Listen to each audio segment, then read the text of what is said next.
মহামাৰ ছাত্ৰ-ছাত্ৰীসকল আজি আমি পঢ়িম প্ৰেকচন প্ৰেকচন মানে হৈছে অসমীয়াত বক্নাংক বুলি কয় প্ৰেকচনক কি বুলি কয় বক্নাংক a fraction is a part of A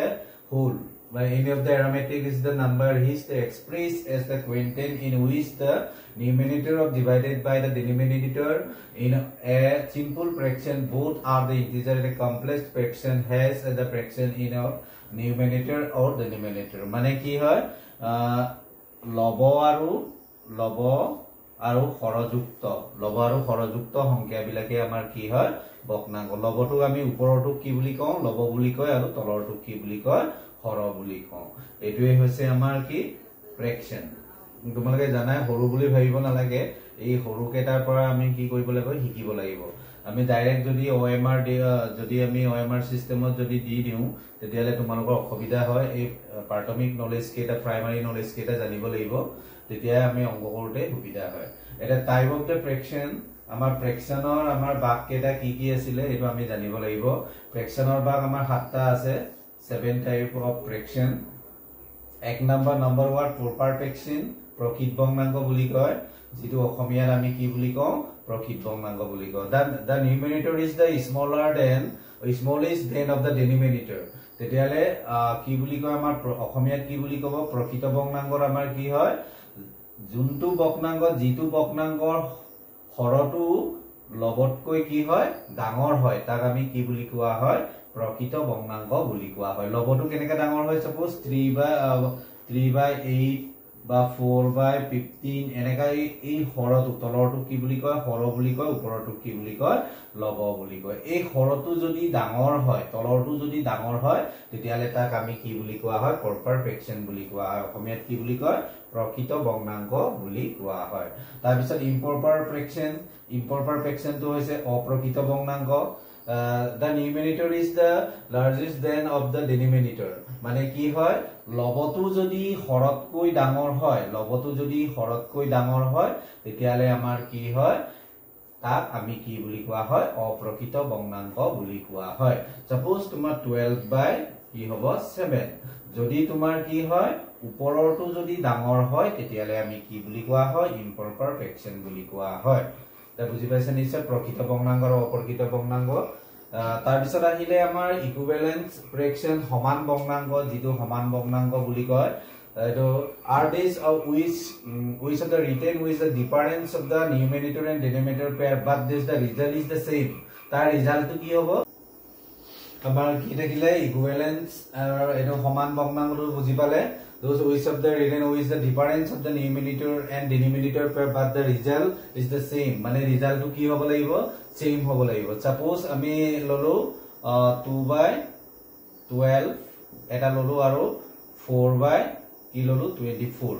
suppose আমি এটো 2 এৰে যাও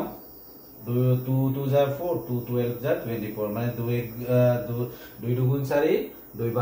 24 এনেকা আমি কি কৰিব পাৰো ইকুইভ্যালেন্স কৰিব পাৰো এটোই হৈছে তোমাৰ ৰিজাল্টটো কি হ'ব সমান হ'ব তেতিয়া তাক আমি কি বুলি কোৱা হয় ইকুইভ্যালেন্স ফ্ৰেকশন বুলি কোৱা হয় সমান বক্নাংক বুলি কোৱা হয় তাৰ পিছত ইম্পৰ্টেন্ট হৈছে মিক্স ফ্ৰেকশন এটো মিশ্ৰ বক্নাংক বুলি কোৱা হয় যেহেতু আমি মিক্স ফ্ৰেকশনটো আমি কলৈ নিব লাগে অপ্ৰকৃত বক্নাংক ইম্প্ৰপাৰ ফ্ৰেকশনলৈ আমি কি কৰিব লাগে নিব লাগে এটো প্ৰায় পৰীক্ষাত আহি থাকে আমাৰ কম্পিটিটিভ এক্সাম বিলাকো আহে primary knowledge to bhalke apnalok saok when a fraction is the composed of a whole number and of the fraction edu ki hobo ki hoise suppose amar ki hobo 3/1/2 suppose edu ami ki koribo lage mixed fraction ot ase edu ami koloi convert koribo lage ami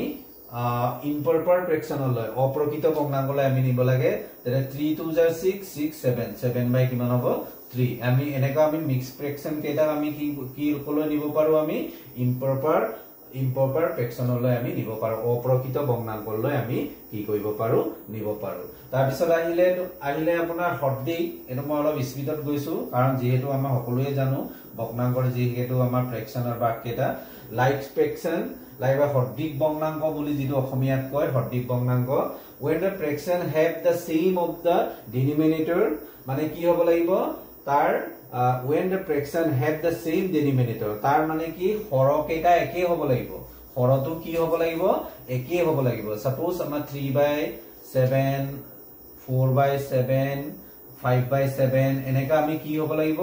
আমাৰ equal হ'ব লাগিব suppose এই তলৰ যিটো এটুক আমি কি বুলি কওঁ হৰ ওপৰটো কি বুলি কওঁ লব এই হৰ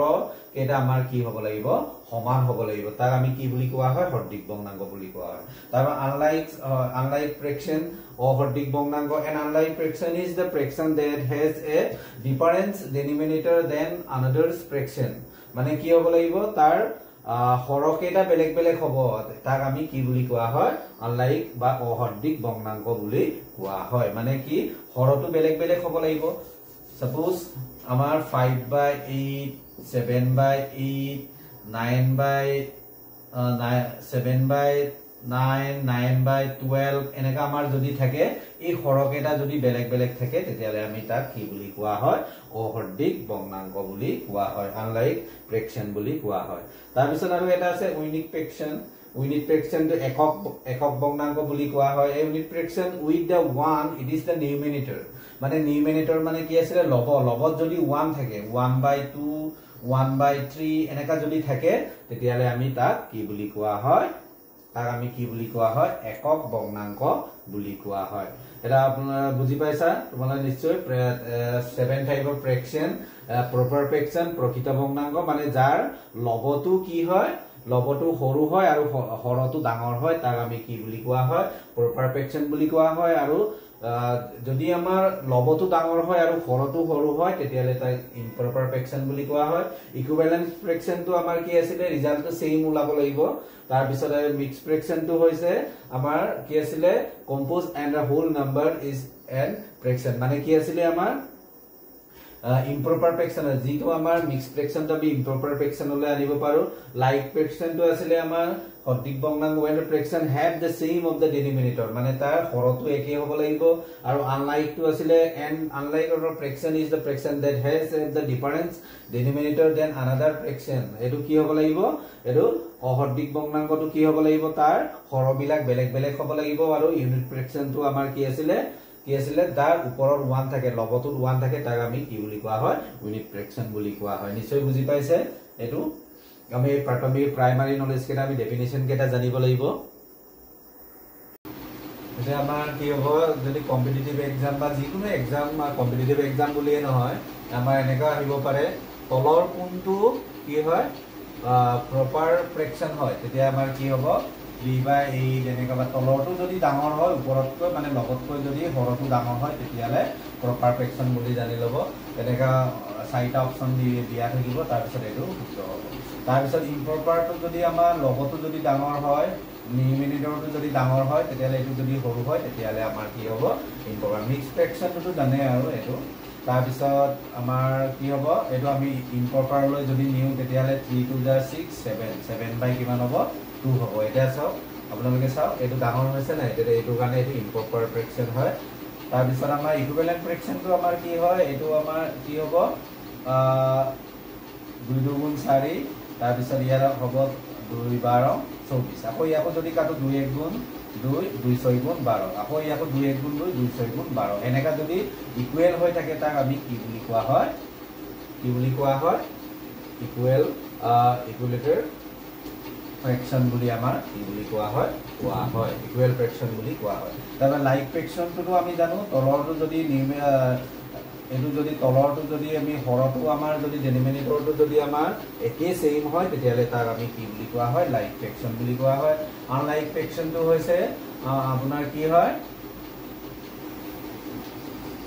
হৰটো আমাৰ যদি বেলেগ বেলেগ হয় তেতিয়ালে আমাৰ কি হয় আনলাইক ফ্ৰেকশন তাৰ 1 যদি আমাৰ ওপৰত থাকে তেতিয়ালে তাক কি বুলি কোৱা হয় ইউনিট ফ্ৰেকশন নিজৰ কনসেপ্ট ক্লিয়াৰ হৈছে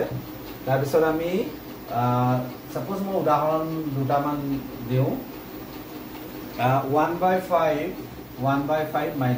ইটো আমি কৰিবলৈ হলে আমি কি জ্ঞান থাকিব লাগিব